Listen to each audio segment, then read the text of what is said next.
Con la ayuda de Dios, hoy vamos a aprender lo que es un refugio. Vamos a aprender qué significa refugiarse en Dios. Es que la primera lectura de hoy, estamos en el ciclo de lecturas sobre el profeta Elías, nos presenta a Elías refugiándose en una cueva de la montaña santa, es decir, del Horeb, allí donde Dios también le dio el don de la ley a Moisés y al pueblo. Entonces nos encontramos a Elías refugiado en la montaña santa, refugiándose en Dios.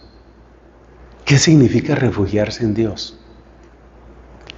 Hay una pregunta que una voz celestial le hace a Elías, y la pregunta es: ¿qué haces aquí? Pregunta que también significa: ¿por qué estás aquí? ¿Por qué estás aquí?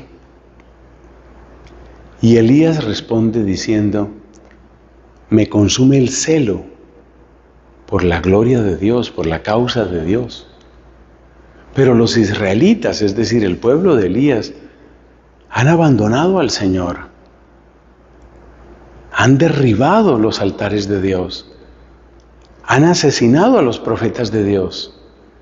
Solamente quedo yo y me están buscando para matarme. Uno podría interpretar de esas palabras que él estaba simplemente protegiendo su vida, algo perfectamente comprensible y podríamos decir algo perfectamente válido. Es de derecho natural que una persona quiera proteger su vida. No vayamos por ese camino tan superficial. La verdad es que cuando nosotros vemos los motivos de Elías, vemos que su principal preocupación no era cuidarse él.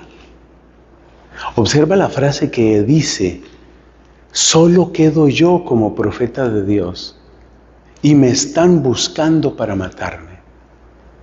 Entonces, ¿qué es lo que le preocupa a Elías más que su propia vida? Que se extinga la voz de Dios.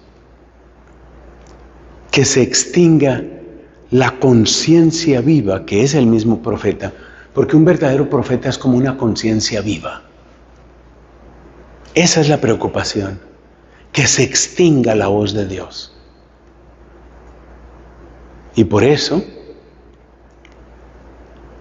él se refugia, pero lo que él está protegiendo no es en primer lugar su vida, sino está protegiendo la única lámpara de Dios que queda. Eso es lo que él está protegiendo. No puede extinguirse la lámpara de Dios. No puede acabarse la voz del Señor. La voz del Señor tiene que estar, tiene que permanecer viva. Entonces de aquí deducimos que refugiarse en Dios no es un acto simplemente de autoprotección, mucho menos un acto de cobardía. No es un simple escape, una huida. Te lo digo con esta frase, que me parece que lo resume muy bien. Refugiarse en Dios es sembrar la semilla de Dios para el futuro. Sembrar la semilla de Dios para el futuro. Cuando a comienzos del siglo XIX empezó una terrible persecución en Corea, por supuesto en aquella época era una sola Corea, no la división que conocemos ahora. Cuando a principios del siglo XIX viene esta persecución y los sacerdotes se dan cuenta que ellos son los primeros que van a ser sacrificados, como efectivamente sucedió, por eso murió mártir Andrés Kim, el primer sacerdote coreano. Bueno, cuando estos sacerdotes, estos primeros sacerdotes, se dan cuenta que la persecución se ha desatado y que ellos son el primer objetivo militar, es decir, que los van a extinguir, lo que ellos hacen es refugiarse. ¿Y cómo se refugian? Escondiéndose para predicar, para sembrar la semilla del futuro. Refugiarse en el Señor no es huir, no es simplemente autoprotegerse, no es garantizar privilegios o comodidades, por supuesto que no.